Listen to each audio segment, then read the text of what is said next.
Hello hi വണക്കം മക്കളെ വണക്കം. അങ്ങനെ റെട്രോ കണ്ടതിന് ശേഷം പിന്നെ അടുത്തത് പോയത് ഞാനേ അഭിനയിച്ച ഹിറ്റ് 3 എന്ന സിനിമയ്ക്ക് വേണ്ടിയിട്ടാണ്.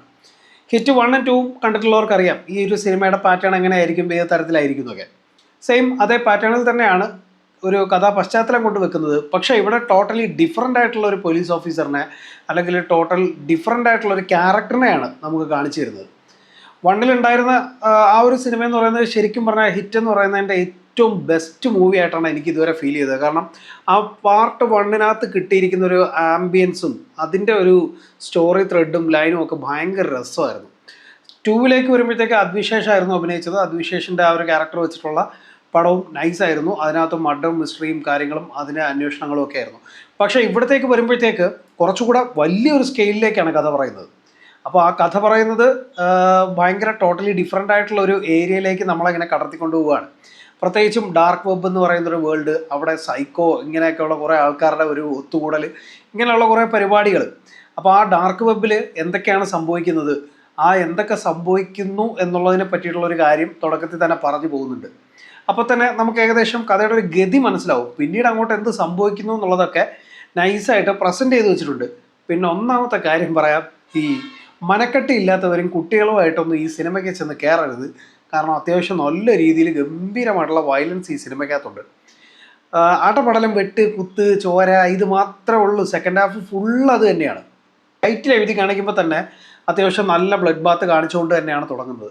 അപ്പോൾ ആ ഒരു രീതിയിൽ സിനിമ കുട്ടികളും സ്ത്രീകളും, അതായത് ഇത്തരത്തിലുള്ള വിഷ്വൽസ് കാണാൻ താല്പര്യമില്ലാത്തവരുമായിട്ട് പോകരുതെന്നേ ഞാൻ ഉദ്ദേശിക്കുന്നുള്ളൂ. സ്ത്രീകൾക്ക് കാണാൻ പാടില്ലെന്നൊന്നും അല്ല പറഞ്ഞത്. ഇനി അതെടുത്ത് ആരും ഏറ്റുപിടിക്കണ്ട. അപ്പോൾ അത്തരത്തിലുള്ള കാര്യങ്ങൾ കൂടെ ശ്രദ്ധിക്കുക. പ്രത്യേകിച്ച് കുട്ടികളെ കൊണ്ടുവരുമെന്ന് ഞാൻ റെക്കമെൻഡ് ചെയ്യുകയാണ്. ബിക്കോസ് അതൊരു നല്ല പരിപാടിയായിട്ട് എനിക്ക് തോന്നുന്നില്ല. കുട്ടികൾ ഇതൊന്നും എൻജോയ് ചെയ്യേണ്ട മൂവി അല്ല. പിന്നെ നാനി, നാച്ചുറൽ സ്റ്റാർ നാനി. നാനിയിലേക്ക് വരികയാണെന്നുണ്ടെങ്കിൽ പുള്ളിക്കാരനെ കിട്ടിയ കഥാപാത്രം വളരെ നൈസായിട്ട് പ്രസൻറ്റ് ചെയ്തു. പക്ഷേ പിന്നീട് അങ്ങോട്ട് വരുന്ന കഥാപാത്രങ്ങൾ ഓരോരുത്തരും, അതായത് ശ്രീനിധി ഷെട്ടിയാണ് പ്രധാന കഥാപാത്രത്തെ അവതരിപ്പിക്കുന്ന നായികയായിട്ട് വരുന്നൊരു പുള്ളിക്കാരി. അതുപോലെ തന്നെ സമുദ്രകനി, പുള്ളിക്കാരൻ അച്ഛൻ കഥാപാത്രമായിട്ട് ഇതിലും തിളങ്ങി നിൽപ്പുണ്ട്. പിന്നീട് അങ്ങോട്ട് വരുമ്പോഴത്തേക്ക് പല ആൾക്കാരും സിനിമയിൽ എൻട്രായി ഇങ്ങനെ വരുന്നുണ്ട്. ഇതിൽ സാധാരണ ഉള്ള പോലെ തന്നെ ഇപ്പോൾ അദ്വിശേഷിൻ്റെ മൂവിയിൽ ഉണ്ടായിരുന്ന പോലെ തന്നെ ഒരു പിന്നെ റഫായിട്ടുള്ള ഒരു പോലീസുകാരൻ തന്നെയാണെങ്കിലും അതിനകത്തും റൊമാൻസ് കാണിക്കുന്നുണ്ട്. ഇതിലും കുറച്ച് റൊമാൻസും കാര്യങ്ങളും ഒക്കെ വരുന്നുണ്ട്. പക്ഷേ റൊമാൻസും പരിപാടികളും ഒക്കെ കുറച്ച് പിന്നെ എന്താ പറയുന്നത്, ക്രിഞ്ച് സാധനമായി പോയോന്നൊരു സംശയമില്ല.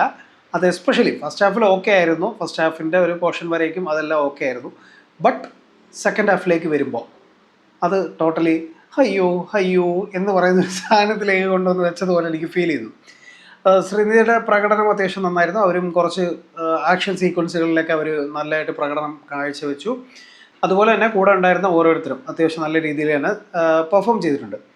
വയലൻസിനെ സംബന്ധിച്ച് പറയുകയാണെന്നുണ്ടെങ്കിൽ നമ്മളിപ്പോൾ റീസെൻ്റായിട്ട് കണ്ട മാർക്കോ എന്ന് പറയുന്ന പടത്തിൽ എല്ലാം കഴിഞ്ഞിട്ട് പ്രതികാരം ചെയ്യുന്നൊരു പരിപാടിയൊക്കെ ഉണ്ട്. പക്ഷേ ഇതിനകത്തും അതുപോലത്തെ ഒരു ഏരിയയിൽ സിനിമ കൊണ്ടുവന്ന് വെക്കുന്നുണ്ട്. ബട്ട് അവിടെ നൈസായിട്ട് നമ്മൾ പ്രതീക്ഷിക്കുന്നത് എന്തോ അത് നായകൻ തന്നു എന്നുള്ള രീതിയിലേക്ക് തന്നെ കാര്യങ്ങൾ മാറുന്നുണ്ട്. ബട്ട് ആ ഏരിയയൊക്കെ നൈസായിട്ട് കൈയടിക്കാൻ പറ്റിയ ഒരു ഏരിയ തന്നെ ആയിരുന്നു. ബിക്കോസ് അവിടെ വരുന്നൊരു BGM-ഉം നാനിയുടെ ആ ഒരു പെർഫോമൻസ് സ്റ്റൈലും ഒക്കെ ഭയങ്കര നൈസായിട്ട് ഫീൽ ചെയ്തു. അത്തരത്തിലുള്ള ചില ഏരിയാസ് നൈസായിട്ടുണ്ടായിരുന്നു. ബട്ട് എന്നിരുന്നാൽ പോലും തിരക്കഥയിലെ ചെറിയ ചില പാളിച്ചകൾ, അതായത് ഒരു ഗ്രിപ്പ്, ഓഡിയൻസിന് കിട്ടേണ്ട ഒരു ഗ്രിപ്പ് ഉണ്ടല്ലോ, ഇതൊരു ഗംഭീര പോലീസുകാരനാണ് എന്ന് പറയുന്ന ഒരു സാധനം, ആ ഒരു സാധനം പലയിടത്തും മിസ്സായിപ്പോയി. അത് ശരിക്കും പറഞ്ഞാൽ ചിലയിടങ്ങളിൽ ആ ഒരു പോലീസ് ഓഫീസർ എന്ന് പറയുന്നൊരു ഓറ അങ്ങോട്ട് വർക്കാവാത്ത പോലെയാണ് എനിക്ക് ഫീൽ ചെയ്തത്. നാനി നന്നായിട്ട് പെർഫോം ചെയ്യുന്നുണ്ട്. ബട്ട് ആ തിരക്കഥയിലെ കഥാപാത്രത്തിൻ്റെ ഒരു പാളിച്ച അത് പലയിടങ്ങളിലും നമുക്ക് മനസ്സിലാക്കാൻ പറ്റും. സോ ഇതെല്ലാം ഒഴിച്ചു നിർത്തുകയാണെന്നുണ്ടെങ്കിൽ ഹിറ്റിൻ്റെ ഇതുവരെയുള്ള പാട്ടിൽ നിങ്ങൾ ഇതുവരെ കണ്ടിട്ടുള്ളതിൽ ഏറ്റവും വയലൻ്റ് ആയിട്ടുള്ളൊരു മൂവിയാണ് തേർഡ് കേസ് എന്ന് പറയുന്നത്. പിന്നെ ഇതെല്ലാം കഴിഞ്ഞിട്ട് അങ്ങോട്ട് വരുമ്പോൾ ഒരു ഫോർത്ത് കേസിന് വേണ്ടിയിട്ടുള്ളൊരു സ്റ്റാർട്ടിംഗ് ഉണ്ട്. അത് റൈറ്റുമാണ്. ശരിക്കും പറഞ്ഞാൽ ഇപ്പോൾ ഹിറ്റ് ഫോർത്ത് കേസ് കാണണമെന്ന് വിചാരിക്കുന്ന ഒരുപാട് ഓഡിയൻസ് ഉണ്ടാവും. അത് കൊണ്ടുവന്ന് വെക്കുന്ന ഒരു സംഭവം അങ്ങനെ തന്നെയാണ്. പിന്നെ ഇതിൻ്റെ 1 ഉം 2 ഉം കണ്ടിട്ടേ തേർഡ് കാണാവുള്ളൂ എന്നൊന്ന് ചോദിച്ചു കഴിഞ്ഞാൽ അങ്ങനൊന്നുമില്ല. ഇതൊരു ഡിഫറെൻ്റ് ആയിട്ടുള്ളൊരു മൂവിയാണ്. ഡിഫറെൻ്റ് ആയിട്ടുള്ള സ്റ്റോറി ലൈനിലേക്കാണ് കൊണ്ടുപോയിക്കൊണ്ടിരിക്കുന്നത്. വേറൊരു പോലീസ് ഓഫീസറിൻ്റെ ഒരു കേസ് സ്റ്റോറി ആയിട്ടാണ് കാണിക്കുന്നത്. അതുപോലെ തന്നെ ഇതിൻ്റെ ക്ലൈമാക്സിനോടടുപ്പിച്ച് ഒരു ചെറിയൊരു എൻട്രി വരുന്നുണ്ട്. ആ എൻട്രി നിങ്ങൾ തൊട്ട് മുമ്പത്തെ പാർട്ടുകൾ കണ്ടിട്ടുള്ളവരാണെങ്കിൽ അത് ആ ഒരു എൻട്രി നിങ്ങൾക്ക് ഒരു വൗ ഫാക്ടർ അടിപ്പിക്കും. ഭയങ്കര രസമായിട്ട് ഫീൽ ചെയ്യും. സോ അതൊരു നൈസ് ഏരിയ ആയിട്ട് വർക്കാവുന്നുണ്ട്. പിന്നെ ആക്ഷൻ സീക്വൻസ്, ആക്ഷൻ കൊറിയോഗ്രാഫി ഭയങ്കര രസമായിട്ടാണ് ചെയ്തു വെച്ചിരിക്കുന്നത്. ഭയങ്കര ഗംഭീര സാധനമായിട്ടാണ് ചെയ്തു വെച്ചിരിക്കുന്നത്. ചുമ്മാ ഒരുമാതിരിയിലെ പഴം അടിയൊന്നുമല്ല, അടിച്ചാൽ കൊള്ളുന്നത് നല്ല കിടിലമായിട്ട് കൊള്ളും എന്ന് തന്നെ നമുക്ക് തോന്നിപ്പിക്കുന്ന ഒരു ഇടിച്ചാൽ ഒരു ഇടി എന്ന് പറഞ്ഞാൽ ഒരു കിൻഡൽ ഇടി എന്ന് പറയുന്ന മാതിരിയുള്ള കുറേ സാധനങ്ങളൊക്കെ ഈ പടത്തിനകത്ത് സെറ്റ് ചെയ്ത് വെച്ചിട്ടുണ്ട്. സോ അങ്ങനെയുള്ള കുറേ ഏരിയാസൊക്കെ ഭയങ്കര ഗംഭീരമായിട്ട് വർക്കായി. ബാക്ക്ഗ്രൗണ്ട് മ്യൂസിക്കും ഭയങ്കര നൈസായിരുന്നു. പിന്നെ സിനിമാറ്റോഗ്രഫി അങ്ങനെയൊക്കെയുള്ള ഏരിയ നൈസാണ്, പിന്നെ ഒന്നും പറയാനില്ല കൂടുതൽ. സോ ഇതിൻ്റെ മറ്റ് പാർട്ടുകൾ കണ്ടവരാണെന്നുണ്ടെങ്കിൽ, പിന്നെ അതിലും അപ്പുറത്തേക്ക് പുതിയൊരു കേസ് സ്റ്റോറി കാണാൻ താല്പര്യമുള്ളവരാണെന്നുണ്ടെങ്കിൽ നൈസായിട്ട് കണ്ടു നോക്കാവുന്നൊരു പടമാണ്. ഞാൻ ഇപ്പോഴും പറയുന്നു, ഇതിനകത്ത് അത്യാവശ്യം ഭയങ്കരമായിട്ടുള്ള വയലൻസ് ഉണ്ട്. സോ കുട്ടികളും ഇത് കാണാൻ താല്പര്യമില്ലാത്ത ആൾക്കാരും, വയലൻ്റ് ആയിട്ടുള്ളൊരു മൂവി കാണാൻ താല്പര്യമില്ലാത്തവർ തിയേറ്ററിലോട്ട് പോകാതിരിക്കുന്നതായിരിക്കും നല്ലത്. അപ്പോൾ കൂടുതലൊന്നും പറയാനില്ല. പിന്നെ ഇതിനകത്ത് നാനിയുടെ ഒരു ഡയലോഗ് ഉണ്ട്, അത് ഭയങ്കര രസമായിട്ട് എനിക്ക് ഫീൽ ചെയ്തു. ഇപ്പോൾ ഓൾമോസ്റ്റ് എല്ലാ നായകന്മാർക്കും കിട്ടുന്നൊരു സാധനമാണത്. അത് ഇവിടെയും കൊണ്ടുവന്ന് വെച്ചിട്ടുണ്ട്.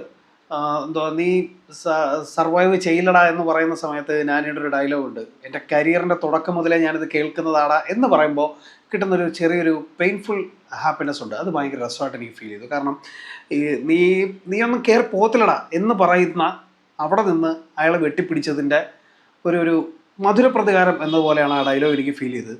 അതുപോലെ തന്നെ സൗത്ത് ഇന്ത്യ എന്ന് പറയുന്നൊരു ഏരിയയെ നോർത്ത് ഇന്ത്യൻസ് പുച്ഛിക്കുന്ന ഒരു ഏരിയ വരുമ്പോഴത്തേക്ക് വാടാ കാണിച്ചു തരാം, സൗത്ത് എന്താണെന്ന് നിനക്ക് കാണിച്ചു തരാം എന്ന് പറഞ്ഞിട്ട് വെക്കുന്ന ഒരു പോർഷൻ ഉണ്ട്. അത് ഭയങ്കര നൈസായിരുന്നു. പിന്നെ പോലീസ് സ്റ്റേഷൻ സീനിലൊരു മറ്റേ എന്താ പറയുന്ന തടി പോലത്തെ സാധനം ഉണ്ടല്ലോ, അതെടുത്ത് വെച്ചിട്ട് ബേസ്ബോളിൻ്റെ ബാറ്റ് ഉണ്ടല്ലോ, അതെടുത്ത് വെച്ച് കൈ അറിഞ്ഞ് കയറ്റി കൊടുക്കുന്നൊരു സീനുണ്ട്.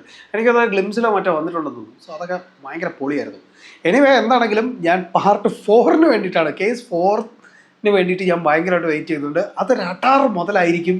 അങ്ങനെ ഒരു മുതലായാൽ ഹിറ്റ് പിന്നെ അറിയപ്പെടാൻ പോണത് ഹിറ്റ് 4th കേസിൻ്റെ പേരിലായിരിക്കും എന്നുള്ള കാര്യത്തിൽ യാതൊരു സംശയമില്ല.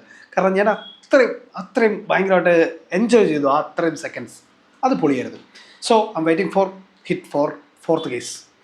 അപ്പോൾ കൂടുതലൊന്നും പറയില്ല. ഇൻഷോർട്ട് പോലെ ഈ സിനിമകളൊന്നും റേറ്റിംഗ് 3 out of 5 ആണ്.